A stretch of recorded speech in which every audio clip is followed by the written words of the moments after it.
आकाशवाणी के क्षेत्रीय समाचार एकांश के 50 वर्ष पूरे होने के उपलक्ष्य में पेश है हमारी एक छोटी सी कोशिश उनसे बात करने की जिन्होंने इस न्यूज यूनिट को इस मकाम तक पहुंचाने में महत्वपूर्ण योगदान दिया। तो आइए सुनते हैं आज का शानदार 50 साल। जन्मों के साथ ही हम साथ साथ हैं।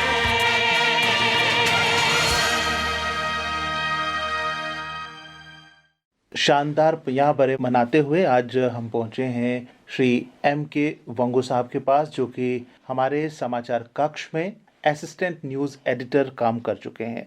वंगू साहब, आपका बहुत बहुत स्वागत है। नमस्कार जी। और बहुत बहुत मुबारकबाद कि आपका जो न्यूज़ यूनिट है वो 50 साल का हो चुका है। आपको इस बात की मुबारक हो मेरी तरफ से। जी वंगू साहब, आप ये बताइए कि आप इस यूनिट में किस दौर में रहे, कब से लेके कब तक रहे। मैं चाहूँगा कि इस मौके पर हमारे श्रोताओं के साथ आप साझा करें अपने अनुभव। जगमोहन जी, ऐसा है कि मैं उस वक्त यहाँ आया न्यूज़ रूम में जब ऑलमोस्ट जम्मू जल रहा था। समय 1999 का था और दिसंबर का महीना था। उस वक्त मिलिटेंसी पीक पर थी यहाँ पर, और जो सुविधाएं यहाँ पर इस वक्त लोगों को मैसर है, यानी कि आपके पास मोबाइल है तो आप सब कुछ मोबाइल से कर सकते हैं, साइटें देख सकते हैं, अखबार देख सकते हैं। वहाँ उन दिनों हमारे पास फैसिलिटी इतनी नहीं हुआ करती थी। जो एडिटर था उसको बुलेटिन को एडिट करने के अलावा कॉरेस्पॉन्डेंट का भी काम करना पड़ता था। यानी कि मैंने हर सुबह और हर शाम मुझे दिल्ली को भेजने पड़ते थे रिपोर्ट्स। तो मैं आपको ये बताऊंगा, जब मैंने कहा ना जम्मू जल रहा था, उसकी ये मिसाल है कि जैसे 30 मार्च 2002 को यहाँ के मशहूर और ऐतिहासिक रघुनाथ मंदिर पर हमला हुआ था। 12 लोग मारे गए थे और 20 इंजर्ड हो गए थे। और उसी वर्ष 24 नवंबर 2002 को 2 सुसाइड बॉम्बर्स अंदर चले गए मंदिर के और 14 ड्यूटीज को मार डाला, 45 घायल किए गए। कालू चक इंसिडेंट, ये भी लोगों की जहन में होगा। वहाँ पर 33 लोग मारे गए थे और दिन भर वहाँ पर एनकाउंटर चला था जी। तो नेचुरली इस सब की एक तो लोकल बुलेटिन में इसका न्यूज़ जाती थी, और दूसरा हम टेंटर हुक्स पर रहते थे। दिल्ली तो सुबह से लेकर शाम तक हमसे रिपोर्ट्स मांगती थी जी। लेकिन इन फैसिलिटीज़ में हमारे कॉरेस्पॉन्डेंट्स ने बहुत अच्छा काम किया है। मैं इस वक्त यहाँ पर अशोक बसीन को याद करूँगा, जो पुंछ में थे लेकिन उनकी मृत्यु हो गई थी। राजौरी का भी जो हमारा कॉरेस्पॉन्डेंट, मुझे नाम याद नहीं है इस वक्त, तो लेकिन उन्हें बहुत अच्छा काम किया था। तो प्रेसिडेंट अनिल दुबे साहब हैं और प्रदीप शर्मा हैं, फयाज पामपुरी हैं। वो इमीडिएटली जहाँ कहीं हो जाता था कोई घटना तो वो हमें भेज देते थे। इमीडिएटली उन पर डिपेंड करना था। और इसके अलावा जो लोकल पुलिस स्टेशंस थे वहाँ से हम लेते थे जो ऑथेंटिक इन्फॉर्मेशन। वंगू साहब, जैसे आपने कहा कि उस टाइम आज की तरह इतनी ज़्यादा जैसे इंटरनेट की सेवा नहीं थी, अलग अलग साइट्स नहीं थी, एजेंसीज़ के साथ इतना ज़्यादा कांटेक्ट नहीं होता था कोई भी इंफॉर्मेशन लेने के लिए। और रेडियो, जैसा कि हम जानते हैं कि एक ही, अगर हम कहें तो गलत नहीं होगा, कि एक ही ऐसा ज़रिया है जानकारी का और मनोरंजन का जो हर किसी के काम आता है। चाहे दूर दराज जंगल में कोई है, पहाड़ों पे कोई है, खेतों में कोई काम कर रहा है तो रेडियो उसके साथ रहता है। लेकिन आज तो इंटरनेट का दौर है, हर किसी को हाथ में मोबाइल है तो जानकारी मिल जाती है। जैसा आपने कालू चक इंसिडेंट की बात की, रघुनाथ मंदिर पर अटैक हुआ उसकी आपने बात की। तो ऐसे में सही सटीक जानकारी लोगों तक पहुंचाना एक बहुत बड़ी जिम्मेदारी होती थी। तो उन सुविधाओं की कमी और अभाव में भी आप किस तरह से मैनेज कर पाते थे? उन दिनों मैंने कहा ना लिमिटेड सोर्स हुआ करते थे। आज तो पूरा विस्तार हो गया है जी। आज आपको घर में नेट पर भी मिलेगा या कहीं भी मिलेगा। लेकिन उन दिनों बड़ी डिफिकल्टी होती थी। ज़्यादा डिपेंड करते थे हम पुलिस कंट्रोल रूम पर, क्योंकि लोग रेडियो इसलिए सुनते हैं कि ताकि खबर पक्की हो। जी। आज आप चैनल्स की भरमार देखते हैं, लेकिन अब मुझे ये बताइए, सुबह एक न्यूज़ शुरू हो जाती है, वो रात के 12 बजे तक चलती है, रिपीट रिपीट घुमा रिपीट। के वही। मैं ये बताऊंगा कि आज भी रेडियो का अपना स्थान है, उसने नहीं खोया है। आप मुझे ये बताइए कि हमारे पास गुजर बकरवाल लोग 20 लाख के करीब रहते हैं। वो टीवी लेकर तो नहीं चलते, उनके लिए खास बुलेटिन हमने बनाया है और वो शौक से सुनते हैं वो बुलेटिन। इसके अलावा रेडियो के अपने लिसनर्स हैं, पुराने लिसनर्स हैं। और ये मैं बताऊंगा कि उन दिनों आप कैसे कहते हैं कि वहाँ लिसनर्स थे, कई कंप्लेंट्स आती थी कभी कभार मेरे ज़माने में। यानी कि लोग जब सुनते हैं तभी तो कहेंगे, अगर आप नहीं सुनेंगे ये तो बहुत गलत धारणा है कि आप कहते हैं कि रेडियो कोई नहीं सुनता। जी। आज भी सुनते हैं ऐसे ही। तो अब नेचुरली आजकल चैलेंजेस हैं, उन दिनों रेडियो कश्मीर जम्मू हुआ करता था, या जिसको आप आकाशवाणी जम्मू कहते हैं। तो आजकल और भी कोई चैनल्स वगैरह आई हैं रेडियो में ही, जी, जैसे कि प्राइवेट चैनल्स हैं, लेकिन जो विश्वसनीयता रेडियो में है, हमारे रेडियो में है, वो कहीं नहीं है। जी, मॉर्निंग वॉक में चला जाता हूँ, मॉर्निंग में मैं 1.5 घंटे का वॉक करता हूँ डेली, लेकिन आप यकीन नहीं करेंगे 4-5 बंदे ऐसे भी होते हैं जो सुबह रेडियो लटकाए आ जाते हैं। 8 बजे का आकाशवाणी न्यूज़ तो मैक्सिमम लोग सुनते हैं, जी, क्योंकि वो पूरी भरपूर दे देता है आपको समाचार। उसके बाद इधर मिलाओ, कहीं कोई कत्ल हुआ हो तो वो दिन भर चलता रहता है चैनल्स में। तो इसलिए मुझे लगता है आज भी विश्वसनीयता जो विश्वास है रेडियो पर, वो कायम है। जी। श्रोता हमसे इतना प्यार करते हैं, आज भी हमें फ़ोन करके खबर पूछते हैं, कुछ भी हो जाता है तो टीवी चैनल्स आपके मोबाइल में भी चलते हैं, लेकिन श्रोता फिर भी रेडियो में फ़ोन करके पूछते हैं कि ये खबर ठीक है या नहीं। तो वो श्रोता जो आज बहुत सारे चैनल्स की भरमार है, उसके बाद भी रेडियो पर भरोसा करते हैं, रेडियो से प्यार करते हैं, रेडियो को सुनते हैं, उन श्रोताओं के लिए इस मौके पर आप क्या कहना चाहेंगे वंग साहब? मैं उनसे यही कहूँगा कि रेडियो सुनते रहिए। और आप सुनेंगे तो हम फूले-फलेंगे, क्योंकि हमारे श्रोता का जो रिस्पॉन्स है, उनकी जो रिएक्शंस हैं, वही हमारा मार्गदर्शन भी करती हैं, ज़रूर। हमारी हौसला अफ़ज़ाई भी करती हैं। ज़रूर। तो आपको एक बार फिर से हम आकाशवाणी जम्मू के क्षेत्रीय समाचार एकांश के 50 वर्ष पूरे होने पर आपको शुभकामनाएँ देते हैं, बहुत-बहुत मुबारकबाद देते हैं और सभी सुनने वालों को भी एक बार फिर से इसकी मुबारकबाद। धन्यवाद साहब। मेरा नाम विकास राजपूत है। मैं जिला उधमपुर के मोंगरी क्षेत्र से बिलोंग करता हूँ। इस साल जो है डोगरी न्यूज़ का 50वां जो है वो एनिवर्सरी बनाई जा रही है एंड हमें ऑल इंडिया रेडियो जम्मू काफ़ी ज़्यादा महत्वपूर्ण जानकारियाँ जो है उपलब्ध करवाता है, क्योंकि हमारा जो क्षेत्र है जिला मुख्यालय उधमपुर से 70 से 80 किलोमीटर की दूरी पे वाक़या है। तो हर एक पल की जानकारी जो है वो हमें ऑल इंडिया रेडियो ही प्रोवाइड करता है।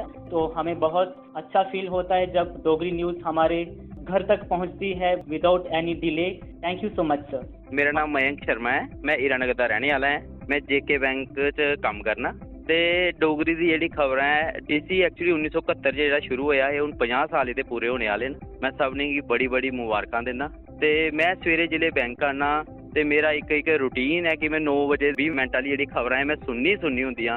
ਇਹਦੇ ਚ मी सारी हर किस्म की ਜਿਹੜੀ है खबर ਜਿਹੜੀ ਮਿਲ ਜਾਂਦੀ 10 ਮਿੰਟ ਦੇ ਅੰਦਰ ਅੰਦਰ ਹੀ। ਤੇ मैं सबने की बड़ी बड़ी एक बार फिर मुबारक देना ते अपना डोगरी कल्चर ਜਿਹੜਾ ਸਾਡਾ बढ़ता रहना चाहिए, फलता रहना चाहिए। मेरा नाम पुलकित प्रगाल है और मैं रामनगर उधमपुर का निवासी हूँ। सबसे पहले तो मैं आकाशवाणी जम्मू रेडियो न्यूज़ को हार्दिक शुभकामनाएं देना चाहूँगा कि इनके रेडियो पे 50 साल पूरे होने वाले हैं। मैं यही आशा करता हूँ कि इनके आने वाले कई 50 साल 100 साल इसी तरह से अच्छे से पूरे हों। तो दोस्तों आजकल के टाइम में हमें अपडेटेड रहना बहुत नेसेसरी हो गया है। नॉलेज होनी चाहिए और ये नॉलेज हम आकाशवाणी जम्मू रेडियो न्यूज़ की जो बुलेटिन्स आती हैं उनसे हम अच्छे से ले सकते हैं। जय हिंद, जय भारत, जय डोगर।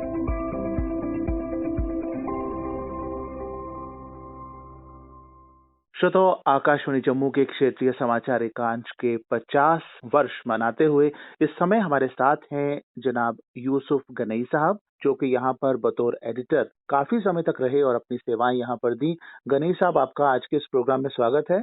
आपका बहुत बहुत शुक्रिया कि आपने मुझे याद किया जी, और खासकर इस मौके पर जबकि हमारा यार जम्मू का RNU जो है वो अपनी 50वीं सालगिरह मना रहा है। जी, तो इस सिलसिले में मुझे फक्र है कि मैंने इस RNU में कोई 10 साल तक काम किया और सिंगल हैंडेडली भी उस वक्त ऐसे हालात थे जी, इसको चलाया भी और बहुत कुछ सीखा भी अपने दोस्तों से, अपने कलीग्स से। जी, और मेरा जो पूरा कैरियर है उसमें सबसे इम्पोर्टेंट जो मेरा एक्सपीरियंस रहा और जो मेरी पोस्टिंग रही वो RNU जम्मू में ही रही। जी, और वहीं से मैंने बाकायदा ब्रॉडकास्टिंग और न्यूज़ ब्रॉडकास्टिंग अमली तौर पर सीखा। उस वक्त तक तो मैंने पढ़ा तो बहुत था, ट्रेनिंग भी की थी, बाकी चीज़ें भी, रेडियो से वाबस्ता भी रहा था, लेकिन खबरों का सिलसिला जो था प्रैक्टिकली वो मैंने RNU जम्मू से ही शुरू किया। इसलिए मुझे मरते दम तक उसकी याद ताज़ा रहेगी दिल में और अब भी है। गनई साहब, आपके जमाने में टेक्नोलॉजी उतनी एडवांस्ड नहीं थी। जो फैसिलिटीज आज हैं वो उस जमाने में नहीं थी, लेकिन फिर भी आकाशवाणी का जो समाचार है, जम्मू यूनिट, ये कभी भी पीछे नहीं रहा और सभी सुनने वालों को हर ताजा तरीन जानकारी और खबर के साथ बाखबर रखता रहा। तो उस दौर में क्या-क्या मुश्किलात आती थी, कितना मुश्किल होता था? क्योंकि जिम्मेदारी तो आप भी आज ही की तरह निभाते थे, लेकिन बिना फैसिलिटीज के, उनके अभाव में किस तरह, how did you used to manage? देखिए, ये जरूर है कि आज जब मैं इस आरएनयू में जाता हूँ तो मैं पहचान ही नहीं पाता हूँ कि शक्ल सूरत से कि काम का तरीका जो है करने का, और जिस तरीके से लोग बैठे होते हैं, अपने अपने काम में लगे होते हैं, सबों के सामने कंप्यूटर होते हैं, उस वक्त हमारे पास रूडिमेंट्री बुनियादी फैसिलिटीज थोड़ी बहुत थी। बाकी मतलब इतनी मुश्किलात थी कि आज अगर हम देख लें उसकी तरफ तो लगेगा कि शायद हम कर ही नहीं पाएंगे।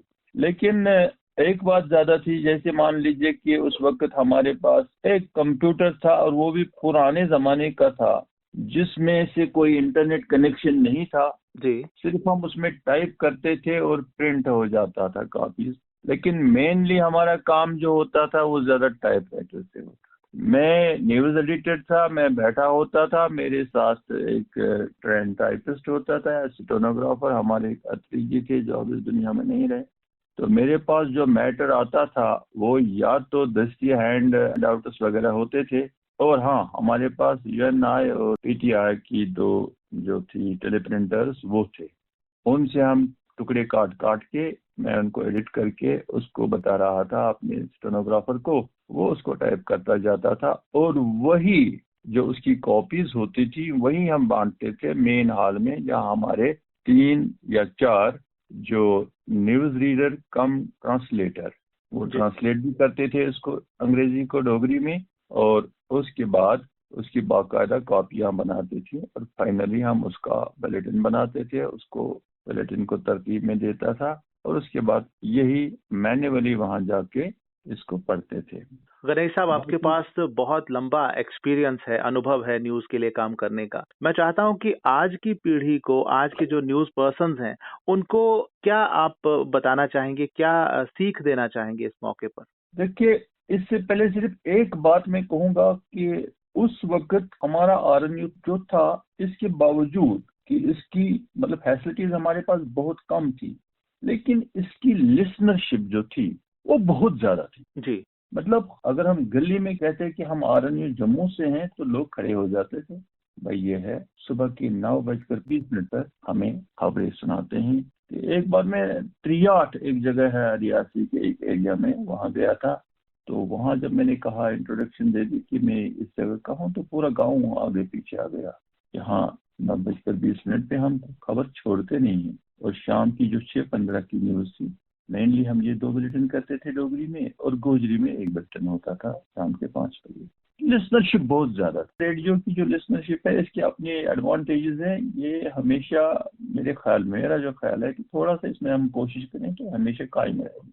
तो मैं अपनी तरफ से ये कहना चाहूंगा कि हमारे पास जो फैसिलिटीज बहुत लिमिटेड थी, उसके बावजूद जितना हम काम करते थे और जिस लगन से काम कर, हम मैं इसके तनख्वाह वनख्वाह की वजह से तो खैर वो तो होता ही है रोजगार, उसकी वजह से नहीं करते थे, लेकिन मेरे साथ जो मैं और मेरी टीम जो थी, हर एक की एक चाहत थी कि हमारा बुलेटिन अच्छे से अच्छा हो जाए और ज्यादा से ज्यादा न्यूज को हम कवर करें, इवेंट्स को हम कवर करें, और न्यूज जो हमारे पास है वो लेटेस्ट भी जितना भी हो सके उतनी लेटेस्ट हम उनको तक पहुंचाएं। और ये जो है हमारा AIR का जो था, इसकी पहुंची उस वक्त तो सिर्फ यही था कि ये न्यूज की जो क्रेडिबिलिटी है, जिसको मैं बता रहा हूँ कि लोग सुने, जब वो सुनते थे हाँ ये रेडियो से नशर हो गया है, क्योंकि रेडियो से नशर हो गया है तो मान लीजिए ये अगर आसमान से नहीं आया है तो उसके बाद उसका नंबर है जी। और वैसे भी रेडियो का नाम आकाशवाणी जो है, आकाश की आवाज है, तो वो जो थी ना वो बहुत इम्पोर्टेंट था, और मैंने अपनी हतुल मकदूर कोशिश की कि ये उसी तरह कायम रहे। गणेश साहब, RNU जम्मू के गोल्डन जुबली सेलिब्रेशन के मौके पर हमारी गुजारिश पर आपने अपने RNU के लिए टाइम निकाला, अपने सुनने वालों के लिए टाइम निकाला और ढेर सारी दिलचस्प बातें हमारे साथ साझा की। आपका बहुत बहुत शुक्रिया। आपका भी बहुत शुक्रिया कि आपने मुझे मौका दिया और मेरी यादें ताज़ा हो गई। और सच पूछो कि इस वक्त जब आप मेरे साथ बात करते हैं तो मैं अंदर से बहुत ही शिद्दत की खुशी, बहुत ज़्यादा खुशी महसूस कर रहा हूँ। मुझे लग रहा है कि मैं फिर उस कमरे में पहुँच गया, मैं फिर वहाँ अपने दोस्तों के साथ बैठा, क्योंकि आरनी ने मुझे जो दिया है मैंने अपनी कोशिश के बावजूद उतना उसे वापस नहीं दिया। और मैं ये कोशिश करूंगा कि आइंदा अगर मुझे थोड़ा सा जहाँ भी मौका मिले मैं अपनी तरफ से वो कर लूँ। आपका बहुत बहुत शुक्रिया। Thank you sir, thank you very much. भेंटकर्ता और स्थल रिकॉर्डिंग्स जगमोहन शर्मा, तकनीकी सहयोग प्रणव शर्मा का, मार्गदर्शन एवं निर्देशन RK रैना का और प्रस्तुति आकाशवाणी जम्मू के क्षेत्रीय समाचार एकांश की।